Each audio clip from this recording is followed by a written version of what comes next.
Hey, Mama.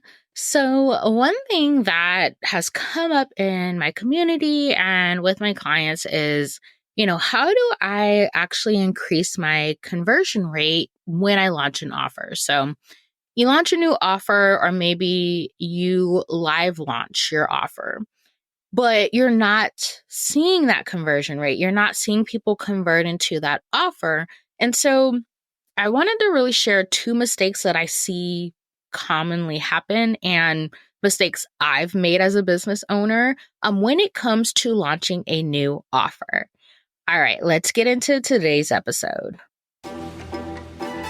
Hey, Mama. Are you tired of feeling stressed and overwhelmed trying to grow your online business with your babies at home? You desire more flexibility in your day, allowing you to pour into your family, yourself, and your business without running yourself into the ground. Mama, you can build your dream business and do it in a way that fits your current season of life. And I'm going to show you exactly how. Welcome to the Mama Turned Mompreneur podcast. I'm your host, Andria Singletary, daughter of the king, wife, mama of two, and life and business coach for mompreneurs. On this podcast, you will learn business strategies made for mamas just like you, who desire to be successful CEOs and fully present mamas without stress or overwhelm. So whether you're an entrepreneur who transitioned to a mompreneur or a mama turned mompreneur, I am here to support you. So grab your coffee, notebook, and pen, put in those earbuds, and let's dig in. Okay, so let's talk about two mistakes you need to avoid when launching a new offer or just launching an offer in general, whether it's new or it's something that you launch every so often. So the first mistake is not priming your audience at least a month before your launch. And this is something that I don't think it's always talked about. Especially like if you typically follow, six-figure, seven-figure business owners, they don't always talk about priming your audience. And the reason why is that when you reach that status, you typically have an audience of hot leads, ready to buy leads, people who are like, they're going to jump on your offer no matter what. So regardless of that, you want to make sure you are priming your audience and not doing it just a week before or a few days before you start your launch. If it is a new offer to your audience, or if it's an offer that you typically live launch at different periods, you have to prime your audience for it. You have to get them ready for it. And you want to kind of hint at what's coming and start to really educate them on this offer, why they need it and why it's relevant to them, the transformation that they are going to get through this offer, this program. What is the offer or program promise? Really educating them on these different aspects related to this offer. And again, this prepares them from it. It kind of lets them know like, hey, this is coming. If this is something you're interested in, if this is something you need to get ready for it. So just to kind of use me as an example. So for like Thanksgiving, Black Friday, I launched my Q1 visibility offers. And so to prime my audience for that offer leading up to it, so like, I think it was like the end of October, all of November, or like the weeks leading up to Black Friday, my content shifted. I talked about why you want to be getting visible as a business owner and really focusing on the different ways to get visible outside of social media and really educating my audience on that. And because I did that, I had those conversions. But if you don't do that and you just throw the offer at your audience, they're going to look at you crazy like, where is this coming from? Like, you know what I mean? Like, you have to get them ready for it. You have to prime them for it. And so I talk a little bit more about my experience with launching the quarter one visibility offers and everything back in episode 118. And I also talk about like why I don't believe in failed launches. So you can check that out. But one of the things that you can do during this priming phase is directing your audience to a waitlist or pre-selling the offer or program to them. And I really love doing this because this is a great way to kind of gauge your community's interest in the offer, but also to see like who your warmest or your hottest leads are. You know, are you having anybody getting on the wait list? Are you having anyone pay for the offer, like when you're pre-selling it? So it's a great way to validate that offer too, especially if it is a new offer. But again, just to kind of gauge where your community is at. Like if you're sending out emails related to this upcoming launch, are you having anybody click the link? So it's like it gives you an idea of like where your community is at, whether they're cold or hot and all of that. So this is a really, really important step that you don't want to skip when you are launching an offer. The second thing is, and I probably should have shared this first, is not doing market research before launching your offer. I am big on market research. That is why this is part of my life and seasons coaching, that I have my clients do market research. So back in episode 120, I shared about my client Jessica and her offer that she's going to be launching this year, how we did market research before she launched the offer.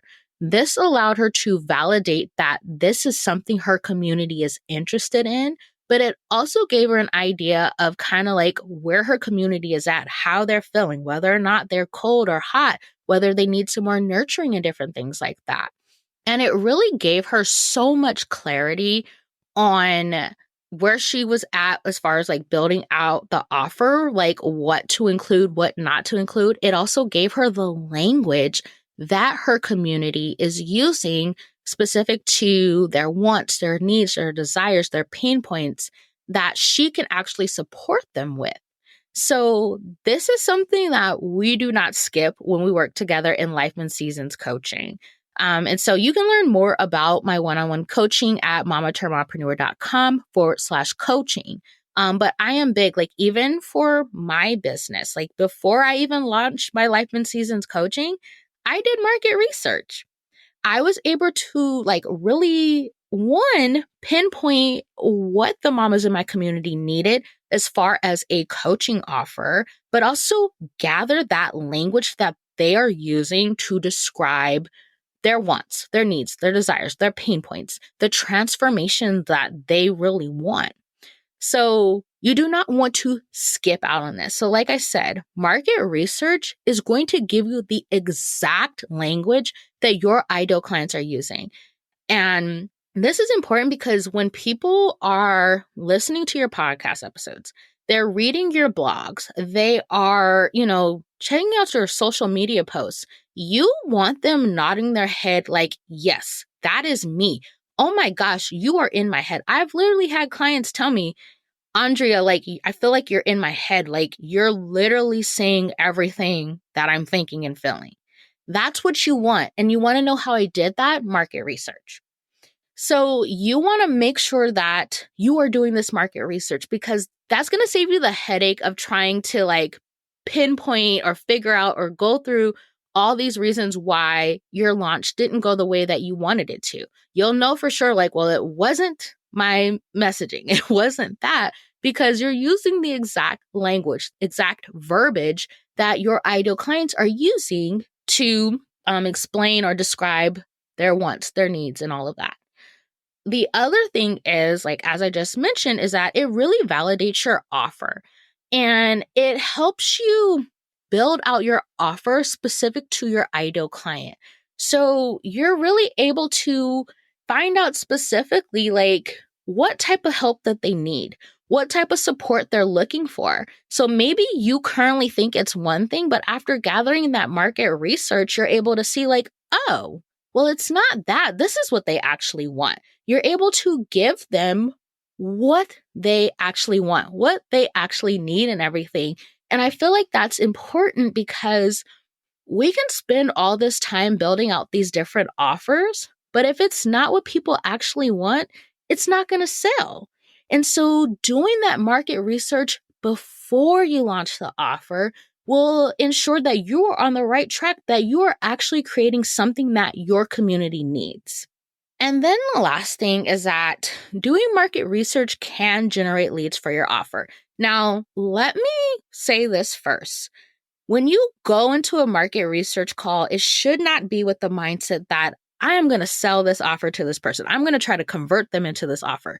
No, that's really gross, and you don't want to come off that way.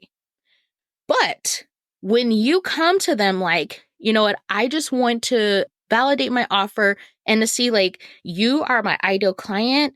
Is this like what you're looking for?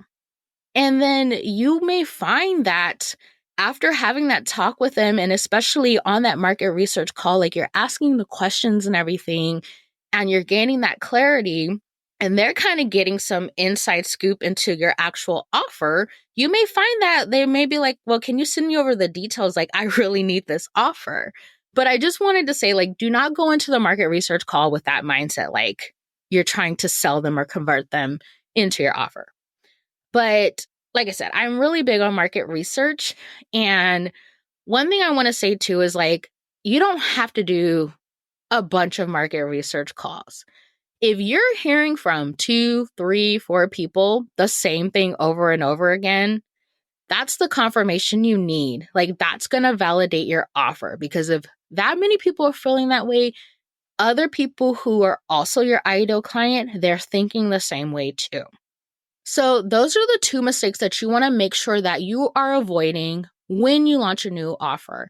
And by not making these mistakes, you are going to see an increase in your conversion rates when you launch your offer, because you are, one, preparing your audience for that offer, and you're also getting an idea of like who your hottest leads are, who is actually interested in this offer, whether or not anyone in your community is interested in this offer, but you're also able to validate the offer before you launch it.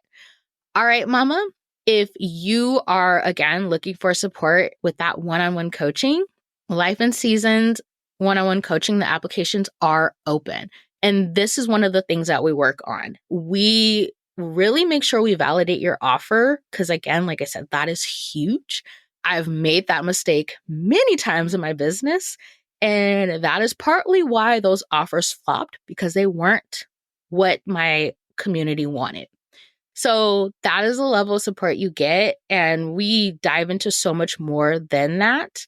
But if that's what you're looking for, head on over to mamaturnmompreneur.com/coaching, and I will catch you in the next episode, mama.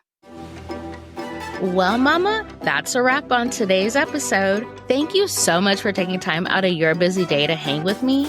If you enjoyed today's episode, will you do me a favor and follow the podcast and leave a review?